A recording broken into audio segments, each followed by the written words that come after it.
Good evening friends, स्वागत है आप सभी का हमारे यूट्यूब चैनल में। जैसा कि हम लोग जानते हैं कि कल से हम एनटीपीसी के सीबीटी 1 में के रिगार्डिंग जितने भी पेपर कंडक्ट हुए थे सबके हम जीके और जीएस को देख रहे हैं। ठीक है, उसी में कल हम 28 दिसंबर 2020 को जो कंडक्ट हुआ था पेपर, उसका पहला पाली हमने देख लिया था। अगर आप नहीं देखे हैं तो डिस्क्रिप्शन बॉक्स में उसका लिंक है, आप जा करके उसे देख सकते हैं। और आज हम उसी दिन का शिफ्ट नंबर 2 देखने वाले हैं। तो आप लोग कितना सही कर पा रहे हैं आउट ऑफ 40? सिलेबस आपको पता है, 30 मैथ है, 30 रीजनिंग है और 40 आपके साइंस है, स्टैटिक्स, जीएस और ये जीके हैं। ठीक है, तो आप बताइए कमेंट करके आप लोगों ने कितना आउट ऑफ सही किया। ठीक है, चलिए बढ़ते हैं पहले क्वेश्चन पे। जो आज का पहला क्वेश्चन है वो क्वेश्चन नंबर 4 में मेंशन है। कह रहा है कि निम्नलिखित में से कौन से कंप्यूटर के सहायक मेमोरी या सेकेंडरी मेमोरी का हिस्सा नहीं है। तो सेकेंडरी मेमोरी का हिस्सा नहीं है, ये होगा, इसका आंसर हो जाएगा PROM, पी रोम हो जाएगा।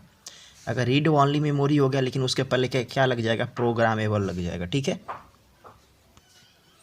अगला जो क्वेश्चन दिया गया है कि भारत का पहला परमाणु ऊर्जा स्टेशन की स्थापना कब किया गया था। तो भारत का पहला परमाणु ऊर्जा स्टेशन की स्थापना वर्ष 1969 में किया गया था, यानी ऑप्शन नंबर बी को आप टिक कर सकते हैं। यही अगर क्वेश्चन रहता कि भारत के प्रथम परमाणु रिएक्टर की स्थापना कब हुई थी, प्रथम ऊर्जा स्टेशन के स्थान पे ये रहता प्रथम परमाणु रिएक्टर की स्थापना, तो वर्ष 1956 हो जाता। कब हो जाता? वर्ष 1956 हो जाता, जिसमें क्या किया गया था, अप्सरा का स्थापना किया गया था। ठीक है, चलिए आगे बढ़ते हैं। अगला जो क्वेश्चन दिया गया है कि निम्नलिखित में से कौन सी परियोजना उत्तराखंड में स्थित है। तो हम सभी लोग जानते हैं टिहरी बांध परियोजना कहाँ है, भागीरथी और अलकनंदा नदी पे है और ये उत्तराखंड में है। आंसर क्या निकल के आ जाएगा, ए आ जाएगा। अगर कोयना परियोजना की बात करें तो कोयना परियोजना कहाँ पे है, तो कोयना परियोजना महाराष्ट्र में है। शरावती परियोजना कहाँ पे है, तो ये शरावती नदी पर ही है और ये याद रखिएगा कर्नाटक में है। कहाँ पे है, कर्नाटक में। ठीक है, आगे बढ़ जाते हैं। एक यहाँ से एक और क्वेश्चन याद रखेंगे, जैसे कि पूछता है हीराकुंड परियोजना। हीराकुंड परियोजना पूछता है जो कि आपके महानदी पर है। कहाँ पे है, जो कि आपके महानदी पर स्थित है, ये भी पूछता है, आप लोग याद रखिएगा। आगे बढ़ते हैं। अगला जो क्वेश्चन दिया गया है कि जो तिरंगा झंडा देखिए स्टुटगार्ड में मैडम कामा ने फहराया था, चोरी छिपे ब्रिटिश भारत में कौन लाया था। पहले हम जान लेते हैं मैडम भीखाजी कामा इनका पूरा नाम है। क्या नाम है, मैडम भीखाजी रुस्तम कामा इनका पूरा नाम है। और ये जो स्टुटगार्ड पड़ता है ये आपका जर्मनी में पड़ता है। और ये जो चोरी छिपे झंडा लाए थे वो इंदुलाल याग्निक थे। कौन थे, इंदुलाल याग्निक थे, जैसा कि मैंने पहले भी बता चुका है। और इन्होंने कब फहराया था, तो 22 अगस्त 1907 को फहराया था। कब फहराया था, तो 22 अगस्त 1907 को फहराया था। आप इस बात को ध्यान में रखेंगे। आंसर क्या निकल के आ जाएगा, आंसर ऑप्शन नंबर ए निकल करके आ जाएगा। ठीक है, आगे बढ़ते हैं क्वेश्चन पे। अगला जो क्वेश्चन दिया गया, निम्न में से कौन अदिश राशि है। तो ध्यान दीजिएगा, अदिश राशि में क्या होता है, तो केवल आपका अदिश राशि में दिशा नहीं होता है। अदिश राशि में क्या होता है, दिशा नहीं होता है, केवल क्या होता है, परिमाण होता है। क्या होता है, परिमाण केवल होता है। जबकि यही अगर दोनों हो जाएगा तो आपका राशि क्या हो जाएगा, सदिश राशि हो जाएगा। ठीक है, तो अदिश राशि कौन है, तो संवेग, बल, द्रव्यमान। यहाँ पे देखिए द्रव्यमान यहाँ पे एक प्रकार का अदिश राशि है। क्यों, क्योंकि यहाँ पे संवेग भी सदिश है, ये भी बल भी सदिश है और वेग भी सदिश है। आंसर क्या निकल के आ जाएगा, द्रव्यमान, चाल, आयतन, कार्य, ऊर्जा, समय, ये जो भी है वो सारी राशि क्या है, अदिश राशि है। क्लियर है, आगे बढ़ते हैं। अगला जो क्वेश्चन दिया गया कि भारत के संविधान में निम्नलिखित में से कौन से संविधान संशोधन में नागरिकों के मौलिक कर्तव्य को शामिल किया गया है। तो जहाँ जहाँ मौलिक कर्तव्य की बात आएगी वहाँ वहाँ सरदार स्वर्ण सिंह समिति की भी बातें आएगी। और इन्हीं के द्वारा 42वां संविधान संशोधन 1976 के तहत जोड़ा गया था। क्या जोड़ा गया था, 42वां संविधान संशोधन 1976 के तहत जोड़ा गया था। क्लियर है। अगर हम बात करें, थोड़ा सा ये भी इंपॉर्टेंट है, तो 36वां संविधान संशोधन द्वारा क्या हुआ था, तो भारत का 22वां राज्य सिक्किम बना था। क्या हुआ था, भारत का जो 22वां राज्य है वो सिक्किम बना था। 36वां संविधान संशोधन ये हुआ था कब, तो ये हुआ था वर्ष 1975 में हुआ था। कब हुआ था, वर्ष 1975 में हुआ था। और यहाँ पे याद रखिएगा थोड़ा सा 44वां संविधान संशोधन के बारे में भी जरूर याद रखिएगा। ये हुआ था कब, वर्ष 1978 ईस्वी में हुआ था। कब हुआ था, वर्ष 1978 ईस्वी में हुआ था। और ये बात भी ध्यान रखेंगे, इसी में संपत्ति का अधिकार जो है वो कानूनी अधिकार बना दिया गया। संपत्ति का अधिकार जो था पहले मौलिक अधिकार था, लेकिन 44वां संविधान संशोधन 1978 के तहत संपत्ति के अधिकार को कानूनी अधिकार बना दिया गया। आंसर क्या निकल के आएगा? आंसर ऑप्शन नंबर सी निकल के आएगा। अगला जो क्वेश्चन दिया गया है, इनमें से कौन सा पुरस्कार केवल संगीत से संबंधित है? कौन सा पुरस्कार केवल संगीत से संबंधित है? तो ऑस्कर पुरस्कार किस में दिया जाता है? मूवी में दिया जाता है। कांस फिल्म फेस्टिवल होता है, फ्रांस में होता है, याद कीजिएगा। और ये क्या होता है? ये भी फिल्म से रिलेटेड है। लेकिन जो ग्रैमी अवार्ड है ये संगीत के क्षेत्र में प्योरली दिया जाता है। आप बोलिएगा कि फिल्म के क्षेत्र में दे दिया गया तो संगीत के क्षेत्र में क्यों? तो संगीत के क्षेत्र में जिसे मिलता है वो अलग होता है फिल्म के क्षेत्र से। वो अलग बात है कि एक ही एक्ट्रेस को या सिंगर को मिल जाता है, ठीक ना। बाकी आंसर क्या निकल के आ जाएगा? ग्रैमी अवार्ड निकल करके आ जाएगा। इसकी ये शुरुआत कब हुई थी? तो वर्ष 1959 ईस्वी में हुई थी ग्रैमी अवार्ड की शुरुआत। जबकि ऑस्कर का पूछता है कि ऑस्कर का शुरुआत कब हुआ, तो ऑस्कर फिल्म का शुरुआत हुआ वर्ष 1929 ईस्वी में शुरुआत हुआ। क्लियर है। जबकि यहाँ पे याद रखेंगे एक पुलित्जर पुरस्कार जो कि पत्रकारिता में दिया जाता है, तो पुलित्जर पुरस्कार की शुरुआत कब हुई थी? वर्ष 1917 ईस्वी में हुई थी, पुलित्जर पुरस्कार की शुरुआत हो गई थी।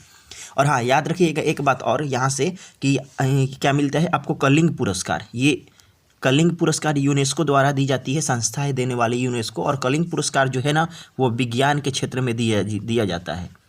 कलिंग पुरस्कार किस में दिया जाता है? तो विज्ञान के क्षेत्र में दिया जाता है। क्लियर है। आगे बढ़ते हैं क्वेश्चन पे। क्वेश्चन नंबर 17 क्या बोला गया है कि किस नियम के अनुसार स्थिर तापमान पर गैस का आयतन दाब के व्युत्क्रमानुपाती क्रमानुपाती होता है? दाब के व्युत्क्रमानुपाती क्रमानुपाती। एक बात यहाँ से रखिएगा, यहाँ पे समानुपाती रहेगा या व्युत्क्रमानुपाती रहेगा, यही वेरिएंट देखने को आपको मिलेगा। जब यहाँ पे व्युत्क्रमानुपाती है तो ये बॉयल का नियम है। याद कैसे रखेंगे? व्युत्क्रमानुपाती में भी ब है, इसमें भी ब है, ठीक है। अगर यही समानुपाती होता तो समानुपाती तो आराम से चलते रहता, समानुपाती होता तो कोई इसमें विरोध नहीं होता, आराम से वो चलते रहता यानी चार्ल्स के नियम से संबंधित है। बात करें गै-लुसाक के नियम का तो ये द्रव्यमान का दाब उसके परम ताप का समानुपाती होता है। ये द्रव्यमान के दाब के ताप का परम समानुपाती होता है, ठीक है। वैसे जनरली तौर पे बॉयल और चार्ल्स का नियम जरूर याद रखें। क्लियर है। आगे बढ़ते हैं क्वेश्चन पे। अगला जो क्वेश्चन दिया गया है कि भारत में राष्ट्रीय आय की गणना का प्रयास सर्वप्रथम किसके द्वारा किया गया था? तो किसके द्वारा किया गया था? तो दादा भाई नौरोजी के द्वारा किया गया था। कब किया गया था? वर्ष 1868 ईस्वी में किया गया था। और एक बात याद रखेंगे, उस समय जो किया गया था भारत का प्रति व्यक्ति जो आय था वो मात्र 20 रुपये थी। कब थी? मात्र 20 रुपया थी, ठीक है। भारत सरकार द्वारा राष्ट्रीय आय से रिलेटेड क्या किया गया था? भारत सरकार द्वारा जो राष्ट्रीय आय है उससे रिलेटेड एक समिति बनाई गई थी जिसकी नाम क्या है? पीसी महालोनवी समिति। आप लोग पढ़े होंगे। पीसी महालोनवी समिति का संबंध किससे है? तो राष्ट्रीय आय से है, ठीक है। यहाँ से एक क्वेश्चन और आप याद रख सकते हैं क्वेश्चन नंबर इसके रिगार्डिंग में कि जो भारत का वित्तीय वर्ष है वो कब से शुरुआत होता है? तो 1 अप्रैल से लेकर के 31 मार्च तक होता है। कब होता है? 1 अप्रैल से लेकर के 31 मार्च तक इसका भारत का वित्तीय वर्ष होता है। 1 अप्रैल से लेकर के 31 मार्च तक इसका वित्तीय वर्ष होता है। ये हर बार पूछा जाता है। आंसर क्या निकल के आ जाएगा कि भारत की राष्ट्रीय आय का गणना का सर्वप्रथम प्रयास किसने किया था? तो दादा भाई नौरोजी ने किया था। लेकिन याद रखेंगे पीसी महालोनोविस ने किया था। तो ये भारत सरकार द्वारा ये नियुक्त किए गए थे। एक समिति थी PC Mahalanobis. Grand old of man India कहा जाता है। भारत का वयोवृद्ध पुरुष किसे कहा जाता है? दादा भाई नौरोजी को कहा जाता है, ठीक है। चलिए आगे देखते हैं क्वेश्चन को। नेक्स्ट क्वेश्चन नंबर में क्या दिया गया है कि निम्नलिखित में से क्या परिसंचरण तंत्र का अंग नहीं है? अब बात कर लेते हैं कि परिसंचरण तंत्र है क्या।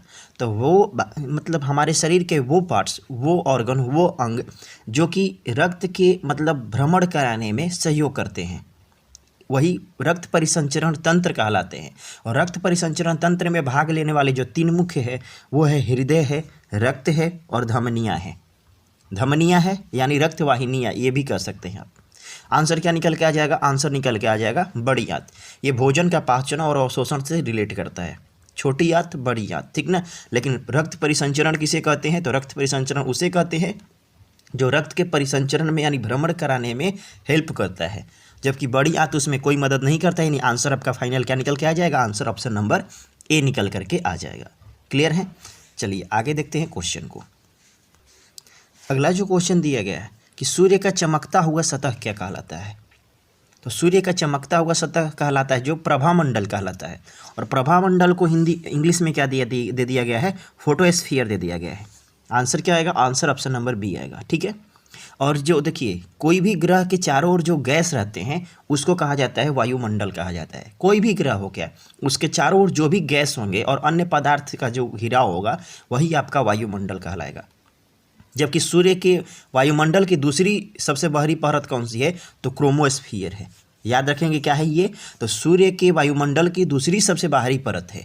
बाकी सूर्य का चमकता हुआ सतह किसे कहा जाता है, तो फोटोस्फीयर को कहा जाता है। अगला क्वेश्चन यहाँ से है कि मोपला विद्रोह किस वर्ष हुआ था। मोपला विद्रोह जो हुआ था वर्ष 1921 में हुआ था। वर्ष 1921 और 1922 यहाँ पे रिलेट करके दे दिया गया है। कभी भी सिंगल मिलेगा, ठीक है, सिंगल मिलेगा, 21 मिलेगा तो 22 नहीं, 22 नहीं मिलेगा तो 21 नहीं, नहीं तो दोनों कॉमन करके देगा। आंसर क्या निकल के आ जाएगा, आंसर ऑप्शन नंबर सी निकल के आ जाएगा। वैसे बात करें तो मोपला विद्रोह कहाँ हुआ था, तो मोपला विद्रोह जो हुआ था वो केरल राज्य में हुआ था। कहाँ पे हुआ था, केरल राज्य में हुआ था। और इसके नेता तो कौन थे, तो इसके जो नेता थे वो मुसलियार थे। कौन थे, मुसलियार थे, मुसलियार थे। मुसलियार मोपला विद्रोह के नेता माने जाते हैं, ठीक है। चलिए आगे बढ़ जाते हैं क्वेश्चन पे। नेक्स्ट क्वेश्चन क्या बोल रहा है कि कंप्यूटर की भौतिक स्मृति से संग्रहित परिणाम निकालने की प्रक्रिया को जाना जाता है। याद रखेंगे, कंप्यूटर की भौतिक स्मृति से संग्रहित परिणाम निकालने की प्रक्रिया को क्या कहा जाता है, तो निकालने की प्रक्रिया को आउटपुट प्रोसेस कहा जाता है। और उसमें इंक्लूड करने की प्रक्रिया को क्या कहा जाता है, तो इनपुट प्रोसेस कहते हैं। जैसे हम कुछ इनपुट डिवाइस का नाम लेते हैं, जैसे कीबोर्ड हो गया, आप कीबोर्ड में कोई भी की प्रेस कीजिएगा आप तो आपके मॉनिटर पे वो सीन होने लगेगा। यानी आपने क्या किया, उसमें एंटर किया, एंटर किया तो क्या हुआ, इनपुट डिवाइस हुआ। जैसे माउस हुआ, जॉयस्टिक हुआ, ये बार कोड हो गया, ये सारे क्या है, ये सारे इनपुट डिवाइस हैं। लेकिन आउटपुट डिवाइस क्या क्या है, तो आउटपुट डिवाइस क्या क्या है वो आप लोग कमेंट करके मुझे ज़रूर बताएंगे। और हाँ, कल सबसे अच्छा स्कोर लाने वाला है स्कोरर है चंदन आर्या जी हैं, जो कि बहुत सुंदर स्कोर है, 35 आउट ऑफ 40 लेकर के आए हैं कल, ठीक ना। तो और उसके बाद जो सेकंड स्थान है वो खुशबू जी का है, उन्होंने भी आउट ऑफ 25 लेकर के आया था। आउट ऑफ 25 लेकर के, आउट ऑफ 40 25 लेकर के उन्होंने आया था, ठीक ना। तो आप भी अगर अपना स्कोर लाते हैं तो आप लास्ट में काउंट करें और हमको कमेंट करें और हम आपके नाम को यहाँ पे चर्चा में लेंगे, ठीक है। चलिए आगे देखते हैं क्वेश्चन। यहाँ पे क्वेश्चन दिया गया है कि भारत सरकार ने इंद्रधनुष फ्रेमवर्क कार्यक्रम की शुरुआत किसके लिए किया था। यहाँ से दो क्वेश्चन कन्फ्यूज करता है। पहला जो है केवल इंद्रधनुष फ्रेमवर्क, दूसरा जो है मिशन इंद्रधनुष रह जाएगा। अगर मिशन इंद्रधनुष, चलिए इसके बाद हम बात कर लेते हैं। तो इंद्रधनुष फ्रेमवर्क किसके लिए काम करता है, तो ये काम करता है बैंकिंग से रिलेटेड काम करता है, वो भी सार्वजनिक क्षेत्र के बैंकिंग से। तो आंसर क्या निकल के आ जाएगा, सार्वजनिक क्षेत्र के बैंकों का पुनरुद्धार करने के लिए, यानी आंसर क्या निकल के आ जाएगा, आंसर ऑप्शन नंबर डी निकल के आ जाएगा। यही अगर मिशन इंद्रधनुष रह जाता तो मिशन इंद्रधनुष जो है ना वो टीकाकरण से रिलेट हो जाता, सभी बच्चों को, जितने भी बच्चे हैं उनके टीका रिलेटेड से है। और मिशन इंद्रधनुष की शुरुआत वर्ष 2014 ईस्वी में किया गया था। क्लियर है। चलिए हाँ, चलिए आगे बढ़ते हैं। फ्रेंड्स, सभी लोग कम से कम एक लाइक करें और कमेंट्स करके बताएं कि आपको ये क्लास कैसी लग रही है। ज़रूर एक कमेंट कर दें, ठीक ना। आपकी लाइक और आपके कमेंट्स को सर काफ़ी सराहा जाएगा, क्योंकि मेरे को वो मोटिवेट करेगा अगले वीडियो को लाने में, ठीक ना। थोड़ा सा मुझे सपोर्ट करिए। अगला जो क्वेश्चन है, वैश्विक जलवायु परिवर्तन गठबंधन किसकी एक पहल है। वैश्विक जलवायु परिवर्तन गठबंधन किसकी एक पहल है, तो ये जो पहल है वो है यूरोपीय संघ की पहल है, यूरोपीय संघ की पहल है। थोड़ा सा बात कर लेते हैं UNEP के बारे में। UNEP इसी का शॉर्ट नाम हुआ, वैश्विक जलवायु परिवर्तन गठबंधन का शॉर्ट फॉर्म हो गया। जैसे कि यूनाइटेड नेशनल इन्वायरमेंट प्रोग्राम हो गया। इसकी स्थापना कब होती है, वर्ष 1972 में होती है। यहाँ से 2-3 क्वेश्चन देता है। क्या देता है, पहला चीज़ कि इसका स्थापना कब हुआ, इसका स्थापना कब हुआ, तो इसका स्थापना जो है UNEP का स्थापना जो है वर्ष 1972 में किया गया है, वर्ष 1972 में किया गया है। क्लियर है। जबकि क्योटो प्रोटोकॉल की स्थापना कब हुई थी, तो क्योटो प्रोटोकॉल की स्थापना जो हुई थी वर्ष 1997 में हुई थी। कब हुई थी, वर्ष 1997 में हुई थी। और इससे 10 साल पहले यानी वर्ष 1987 में क्या हुई थी, तो वर्ष 1987 में मॉन्ट्रियल प्रोटोकॉल की स्थापना हुई थी। किसकी स्थापना हुई थी, तो मॉन्ट्रियल प्रोटोकॉल की स्थापना हुई थी। मॉन्ट्रियल प्रोटोकॉल किससे संबंधित है, तो ओजोन क्षरण से संबंधित है। किससे संबंधित है, ओजोन क्षरण से संबंधित है, ओजोन क्षरण से संबंधित है, ओजोन क्षरण से संबंधित है। आंसर क्या निकल के आ जाएगा, आंसर निकल के आ जाएगा यूरोपीय संघ निकल के आ जाएगा। आंसर ऑप्शन नंबर डी हो जाएगा। नेक्स्ट क्वेश्चन है कि येन की मुद्रा क्या है? येन किसकी मुद्रा है? अच्छा, येन किसकी मुद्रा, किस देश की मुद्रा येन है? तो जापान की राजधानी कहाँ है? जापान की राजधानी टोक्यो और मुद्रा क्या है? येन। यानी आंसर क्या निकल के आ जाएगा? आंसर ऑप्शन नंबर बी निकल के आ जाएगा। मालदीव की राजधानी क्या है? मालदीव की राजधानी है माले और मुद्रा क्या है? तो मुद्रा इसका क्या है? रुपया है। क्या है? रुपया इसका मुद्रा का नाम है, रुपया नाम है। दक्षिण कोरिया के बारे में बात कर ले तो दक्षिण कोरिया की राजधानी कहाँ है? तो दक्षिण कोरिया की जो राजधानी है वो है सियोल और यहाँ से इसका मुद्रा क्या है? तो मुद्रा वान है। क्या नाम है इस मुद्रा जो है? मुद्रा क्या है? मुद्रा जो है ये वान है। बाली नहीं है, इसके स्थान पे अगर हम माली कर ले, माली के कर दे तो माली की मुद्रा क्या हो जाएगी? तो माली की मुद्रा हो जाएगी फ्रैंक हो जाएगी। क्या हो जाएगी? फ्रैंक हो जाएंगी। फ्रैंक हो जाएगी माली की मुद्रा। ठीक है, आंसर क्या निकल के आ जाएगा? आंसर ऑप्शन नंबर बी निकल करके आ जाएगा। आगे नेक्स्ट क्वेश्चन देखते हैं। नेक्स्ट क्वेश्चन दिया गया, टैक्सोनॉमी का जनक किसे कहा जाता है? टैक्सोनॉमी यानी वर्गीकरण, तो इसके कौन है जनक, किसे कहा जाता है? तो कार्ल लिनियस को कहा जाता है। ये तो सभी लोग याद रखे होंगे। किस पुस्तक में? तो सिस्टीमा नेचर पुस्तक में, सिस्टीमा नेचर पुस्तक में इन्होंने वर्गीकरण की बात को कहा था। और जंतु जगत पादप जगत में दो भागों में बांट दिया था। टैक्सोनॉमी में कार्ल लिनियस के द्वारा दो भागों में जंतु जगत और पादप जगत में बांटा गया था, लेकिन बाद में चल करके व्हिटकर के द्वारा इसे 5 जगत प्रणाली में डाल दिया गया। कितने जगत में? 5 जगत प्रणाली में डाल दिया गया। ठीक है, किसके द्वारा? तो व्हिटकर के द्वारा। तो क्वेश्चन देता है कि 2 जगत प्रणाली के स्थान पे 5 जगत प्रणाली किसने लागू किया? तो व्हिटकर के द्वारा 5 जगत प्रणाली को लागू किया गया था। ठीक है, चलिए नेक्स्ट क्वेश्चन है, किसने ईस्ट इंडिया कंपनी के खिलाफ प्लासी की युद्ध लड़ा था?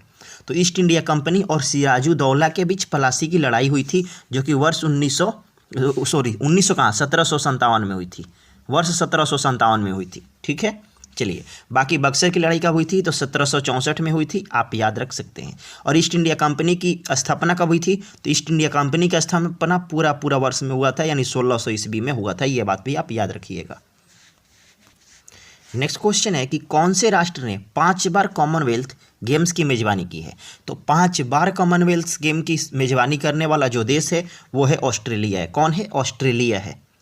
कॉमनवेल्थ की गेम की शुरुआत कब हुई थी? कॉमनवेल्थ यानी राष्ट्रमंडल खेल कब शुरुआत हुई थी? वर्ष 1930 में हुआ था शुरुआत इसका। ठीक है, कहाँ से शुरुआत हुआ था? हैमिल्टन कनाडा से शुरुआत हुआ था। इस खेल की शुरुआत कहाँ से? हैमिल्टन कनाडा से शुरुआत हुआ था। और भारत जो है वो दूसरी राष्ट्रमंडल खेल में, यानी वर्ष 1934 वाला जो राष्ट्रमंडल खेल हुआ था उसमें भारत ने भाग लिया था।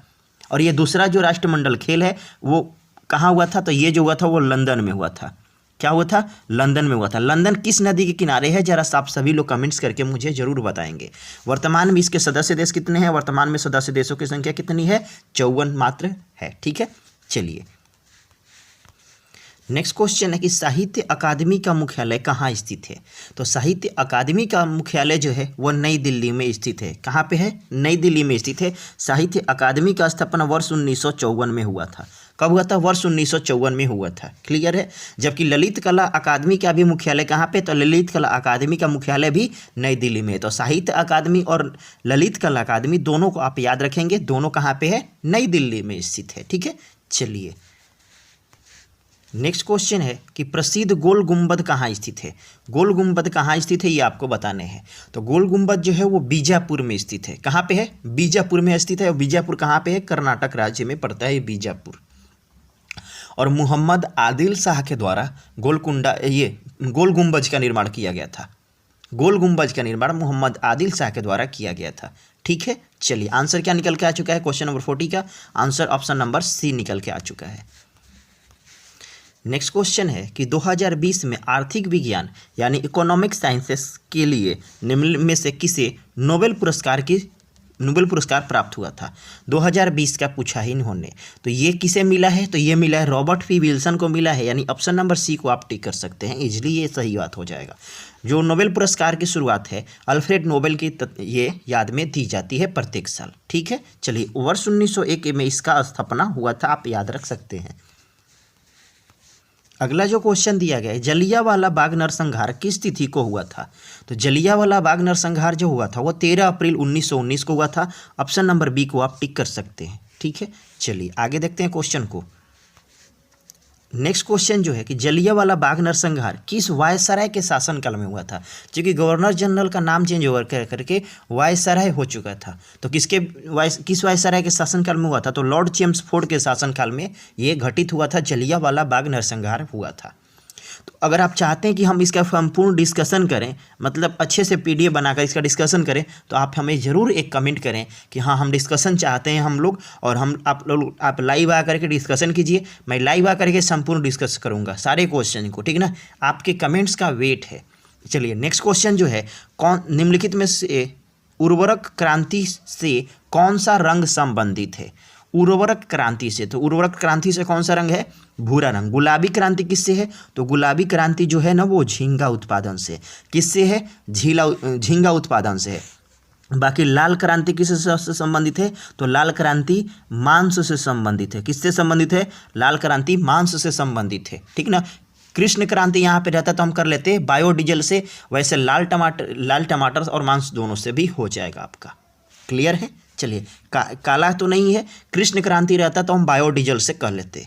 क्लियर है यहाँ तक। चलिए नेक्स्ट क्वेश्चन बोला गया कि पृथ्वी ग्रह का वह क्षेत्र जहाँ जीवन मौजूद है, जहाँ पर जीवन मौजूद है उसे क्या कहा जाता है, तो उसे कहा जाता है जैवमंडल कहा जाता है, यानी ऑप्शन नंबर आप ए को कर सकते हैं। और एकमात्र पृथ्वी ही ग्रह है जहाँ पर जीवन संभव है। क्लियर है। चलिए नेक्स्ट क्वेश्चन है कि निम्नलिखित में से कौन सा राज्य में विधान परिषद है, तो कितने राज्यों में विधान परिषद है और कौन कौन राज्य है, हमें अगर याद होगा तो हम इजीली उसे सॉल्व कर सकते हैं। देखा जाए तो जो विधान परिषद है वो 6 राज्य में है। पहला कौन सा है, पहला जो है यूपी है, दूसरा जो है वो कौन सा है, कर्नाटक है, तीसरा जो है आपका महाराष्ट्र हो जाएगा, चौथा जो हो जाएगा आपका बिहार हो जाएगा, पांचवा जो हो जाएगा आपका आंध्र प्रदेश हो जाएगा, और जो छठा लास्ट हो जाएगा आपका तेलंगाना हो जाएगा। इतने राज्यों में है। तो किस राज्यों में विधान परिषद है, तो देखिए यहाँ से आंसर क्या निकल के आ जाएगा, आंसर ऑप्शन नंबर डी निकल के आ जाएगा। एपी आंध्र प्रदेश मैंने लिखा हुआ है, उत्तर प्रदेश, कर्नाटक, महाराष्ट्र, बिहार, तेलंगाना और आंध्र प्रदेश ये आपके आंसर होंगे। क्लियर है। अनुच्छेद 169 के तहत ये विधान परिषद का प्रावधान है, ठीक ना। विधानसभा सदस्य बनने के लिए जो न्यूनतम आयु चाहिए वो कितने साल चाहिए, तो वो 30 ईयर चाहिए। इसकी कार्यकाल कितने साल का होता है, तो कार्यकाल जो होता है वो 6 वर्षों का होता है। क्लियर है। चलिए नेक्स्ट क्वेश्चन दिया गया है कि 2020 में निम्न में से किस फिल्म को सर्वश्रेष्ठ फिल्म वर्ग में फिल्म फेयर पुरस्कार मिला था।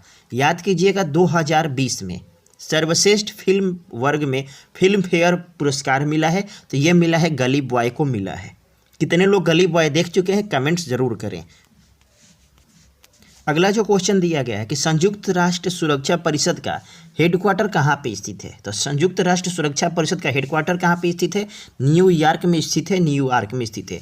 इसका स्थापना देखा जाए तो कब किया जाता है, तो भर के एनटीपीसी में पूछा था 24 अक्टूबर 1945। कब हुआ था, 24 अक्टूबर 1945 को ये इसका स्थापना हुआ था। इसमें टोटल क्या है, 5 अस्थायी देश और 10 आपके क्या हैं, अस्थायी देश हैं। जो 193वां टोटल कितने देश हैं, 193 मैंने बताया भी है। 193वां जो देश है उसका नाम क्या है, तो उसका नाम जो है दक्षिणी सूडान है। क्या है नाम उसका, दक्षिणी सूडान है। क्लियर है। चलिए आगे बढ़ जाते हैं क्वेश्चन पे। बहुत ही सुंदर सा क्वेश्चन दिया गया एक फिजिक्स का कि सापेक्षता का सिद्धांत किसने दिया था। तो आप लोग 10th बेसिस पे इसको पढ़े होंगे कि सापेक्षता का जो सिद्धांत है वो अल्बर्ट आइंस्टीन के द्वारा दिया गया था, यानी आंसर क्या हो जाएगा, आंसर ऑप्शन नंबर डी हो जाएगा। नेक्स्ट क्वेश्चन दिया गया कि भाभा परमाणु अनुसंधान केंद्र यानी बार्क का स्थापना कहाँ किया गया है। BARC Bhabha atomic research centre की स्थापना कहाँ पे किया गया है, तो मुंबई में किया गया है। आंसर क्या निकल के आ जाएगा, आंसर ऑप्शन नंबर डी निकल के आ जाएगा। और इसका स्थापना कब हुआ था, तो वर्ष 1954 में हुआ था। कब हुआ था, वर्ष 1954 में इसकी स्थापना हुआ था। और जो प्रमुख योगदान देने वाले थे होमी जहांगीर भाभा थे। कौन थे, होमी जहांगीर भाभा थे। और उनके ही नाम पर इनका नाम भाभा परमाणु अनुसंधान संस्थान रखा गया है, जो कि आपके मुंबई में पड़ता है। क्लियर है। चलिए नेक्स्ट क्वेश्चन दिया है नेट नेशनल प्रोडक्ट। NNP का फुल फॉर्म क्या होता है, नेट नेशनल प्रोडक्ट होता है। क्या है, तो एनएनपी बराबर मैंने बताया जीएनपी माइनस मूल्य ह्रास बोल रहा है। जीएनपी यानी ग्रॉस नेशनल प्रोडक्ट, मैंने बताया ग्रॉस नेशनल प्रोडक्ट में से जब मूल्य ह्रास को, देखिए हमको इंग्लिश याद नहीं था, हम हिंदी याद किए थे कि जीएनपी यानी ग्रॉस नेशनल प्रोडक्ट में से जब मूल्य ह्रास निकालिएगा तो आपका नेट नेशनल प्रोडक्ट यानी शुद्ध राष्ट्रीय आय निकल करके आ जाएगा। आंसर क्या हो जाएगा, आंसर ऑप्शन नंबर सी निकल कर आ जाएगा। आपको भी जैसे हो सकता है सहूलियत याद करने में, आप इस फार्मूले को जरूर याद रखें। इकोनॉमिक्स का ये लोसेंट बेसिस क्वेश्चन है सारे के सारे। अगला प्रश्न है कि भारत की संविधान सभा का विचार पहली बार किसने दिया था। तो भारत की संविधान सभा का जो पहली विचार है वो एम.एन. राय के द्वारा दिया गया था। किसके द्वारा, एम.एन. राय के द्वारा दिया गया था। और अगर पार्टी की बात करें तो स्वराज पार्टी के द्वारा प्रस्तुत किया गया था, वर्ष 1924 ईस्वी में प्रस्तुत किया गया था। क्लियर है। अगला जो क्वेश्चन है कि जन शिक्षण संस्थान का संचालन किसके संचरण से होता है। तो किसके संचरण से होता है, तो कौशल विकास और उद्यमिता मंत्रालय के द्वारा ये किया जाता है, जन शिक्षण संस्थान का संचालन। आंसर क्या हो जाएगा, आंसर ऑप्शन नंबर बी को आप टिक कर सकते हैं, यही बिल्कुल सही आंसर है। अगला जो क्वेश्चन दिया गया कि इनमें से कौन प्रसिद्ध संतूर वादक थे। तो संतूर वादक कौन थे, तो शिव कुमार शर्मा जो है संतूर वादक थे। बात करें निखिल बनर्जी का, तो निखिल बनर्जी कौन सा वाद्य यंत्र बजाते थे, तो ये सितार वाद्य यंत्र बजाते थे। कौन सा वाद्य यंत्र बजाते थे, सितार बजाते थे। बात करें उस्ताद बिंदा खां का, तो ये सारंगी बजाते थे। क्या बजाते थे, सारंगी बजाते थे। ये जो हमेशा हाईलाइटेड क्वेश्चन हमेशा पूछता है। बिस्मिल्लाह खां क्या बजाते थे, शहनाई बजाते थे। अगला जो क्वेश्चन दिया गया यहीं पे क्वेश्चन नंबर 29 में दिया गया है कि 49वीं समानांतर रेखा किसके बीच स्थित है। तो 49वीं समानांतर रेखा जो है वो स्थित है आपका अमेरिका और कनाडा के बीच में स्थित है। बात करें उत्तरी कोरिया और दक्षिण कोरिया के बीच में, तो यहाँ पे कौन सी रेखा है, तो यहाँ पे 38वीं समानांतर रेखा है। क्लियर है। बात करें अगर हम फ्रांस और जर्मनी का, तो फ्रांस और जर्मनी का यहाँ पे देखें तो जर्मनी को अगर रखते हैं और फ्रांस को हटा देते हैं, यानी जर्मनी और पोलैंड रखते हैं। यहाँ पे अगर पोलैंड हम रख दें तो यहाँ पे क्या हो जाएगा, हिंडनबर्ग रेखा हो जाता। कौन सी रेखा हो जाता, हिंडनबर्ग रेखा हो जाता। और भारत और पाकिस्तान के बीच में तो सभी लोग जानते हैं कौन सी रेखा है, तो रेड क्लिफ रेखा है। रेड क्लिफ रेखा जो है वो भारत और पाकिस्तान के बीच में स्थित है। आंसर क्या हो जाएगा, आंसर ऑप्शन नंबर सी हो जाएगा, अमेरिका और कनाडा। अगला जो क्वेश्चन दिया गया कि भारत का प्रथम संचार उपग्रह कौन सा है। तो भारत का प्रथम संचार उपग्रह जो है वो कौन सा है, तो वो एप्पल है। कौन है, एप्पल है। क्लियर है। चलिए, एप्पल को कब मतलब प्रक्षेपित किया गया था, तो वर्ष 1981 में इसे प्रक्षेपित किया गया था। आप लोग के कितने आंसर सही आ रहे हैं ना, आप लोग आउट ऑफ 40 कमेंट जरूर कीजिएगा। जिनके भी मतलब कमेंट्स आएंगे वो सारे नामों को हम कल के वीडियो में जरूर इन्वॉल्व करेंगे। अगला जो क्वेश्चन दिया गया है कि सूचना प्रौद्योगिकी में NIU का पूर्ण रूप क्या है। सूचना प्रौद्योगिकी में NIU का पूर्ण रूप क्या है, तो इसका पूर्ण रूप क्या है, तो नेटवर्क इंटरफेस यूनिट इसका पूर्ण रूप है। ऑप्शन नंबर बी इसका सही आंसर हो जाएगा। और यहीं पे हम लास्ट क्वेश्चन को जिक्र कर लेंगे कि सेब से संबंधित रोग कौन सा है। तो सेब से संबंधित जो रोग है वो फायर ब्लाइट रोग है। कौन सा रोग है, फायर ब्लाइट रोग है। और याद रखेंगे ये किसके कारण होता है, तो ये बैक्टीरिया के कारण होता है। बैक्टीरिया के कारण होता है। ये रेड रस्ट रोग मैंने बताया है कि किस फसल में होती है। आप लोग जरूर कमेंट्स करके बताएंगे कि रेड रस्ट रोग किस में होती है। शाम 7 बजे आपकी प्रत्येक दिन क्लास होती है, आप लोग लाइव आकर के देखना ना भूलें। और लास्ट में आउट ऑफ 40 आप लोगों ने कितने सही किए ये जरूर कमेंट्स करें। पसंद आई होगी तो एक लाइक जरूर कर दीजिएगा, और चैनल पर पहली बार है तो सब्सक्राइब करके बेल आइकन को भी प्रेस कर दीजिएगा। मिलते हैं अगले वीडियो में, मुझे दीजिए इजाज़त, नमस्कार।